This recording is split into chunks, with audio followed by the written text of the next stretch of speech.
तो दोस्तों जब 440 वोल्ट का झटका लगता है तो कैसा लगता है, अगर ये बात आप जानना चाहते हैं तो चाइनीज सरकार से आप जाकर पूछ सकते हैं, क्योंकि इनकी जो नीति थी घी लेकर पीने की, आज उनकी ये नीति खत्म हो गई है। साथ ही चीन की जो आखिरी उम्मीद थी किरण की, उसको भी खत्म कर दिया गया है। कैसे, आप आपकी स्क्रीन पर देख सकते हैं, अमेरिका की top credit rating company Fitch ने चाइना की जो क्रेडिट रेटिंग थी उसे पॉजिटिव से घटाकर नेगेटिव कर दिया है। मतलब चाइना की जो क्रेडिट रेटिंग है वो अब माइनस में जाने लगेगी, हर कुछ महीनों के बाद गिरने लगेगी। हर कुछ महीनों में फिच क्रेडिट रेटिंग जारी करता है और चाइना की अभी A+ है, लेकिन अब इसको नेगेटिव कर दिया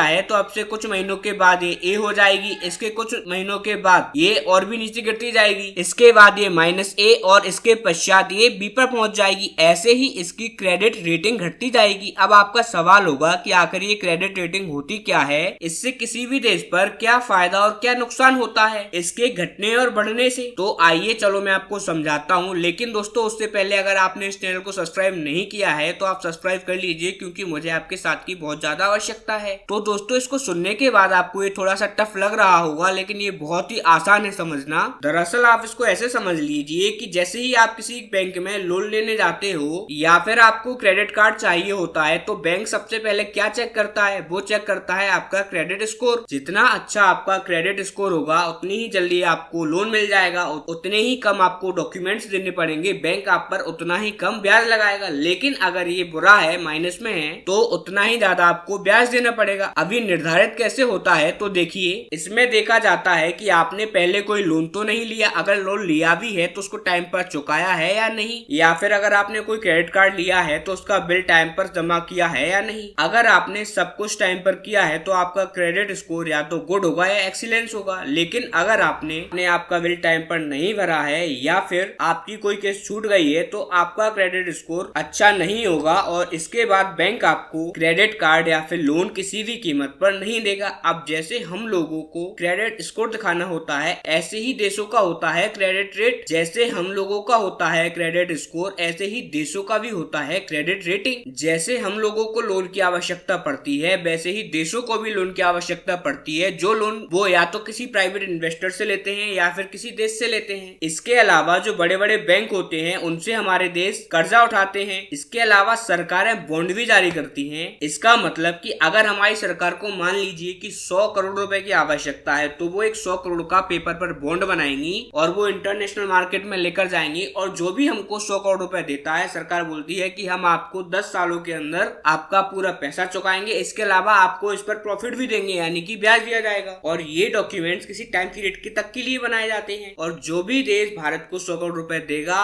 उसको भारत 10 साल बाद उसका ब्याज दे देगा और 100 करोड़ रुपए भी लौटा देगा। अब आप इस पर कितना ब्याज दोगे, कितना उनको प्रॉफिट दोगे, अब ये सब तय होता है क्रेडिट रेटिंग से। और किसी भी देश की क्रेडिट रेटिंग क्या होगी ये सब तय करती हैं कंपनियां। कैसे, दरअसल ये चेक किया जाता है कि उस देश की अर्थव्यवस्था की हालात कैसे हैं, उसके खजाने में कितना पैसा है। मतलब कि अगर वो देश लोन ना चुका पाए तो उसके पास अच्छी मात्रा में विदेशी मुद्रा भंडार होना चाहिए, ताकि अगर वो लोन ना भी चुका पाए तो अपने खजाने में से निकालकर पैसा चुका दे। उसके अलावा उस देश की अर्थव्यवस्था आने वाले 10 सालों में किस तरीके से बढ़ेगी, इन सभी चीजों को देखकर, इसके अलावा उसका बजट कैसा है, मतलब कि हर एक पैरामीटर को चेक किया जाता है। उसके बाद कोई क्रेडिट रेटिंग दी जाती है। जिस देश की क्रेडिट रेटिंग जितनी ज्यादा अच्छी होती है उसे कर्ज उठाते वक्त उतना ही कम ब्याज देना पड़ता है। ऐसे ही जिस देश की रेटिंग जितनी ज्यादा कम होती है उसको उतना ही ज्यादा ब्याज देना पड़ता है। उदाहरण के लिए पाकिस्तान और अफ्रीकी देशों की क्रेडिट रेटिंग इतनी ज्यादा खराब है कि उनको डबल डिजिट में ब्याज देना पड़ता है। जी हाँ दोस्तों,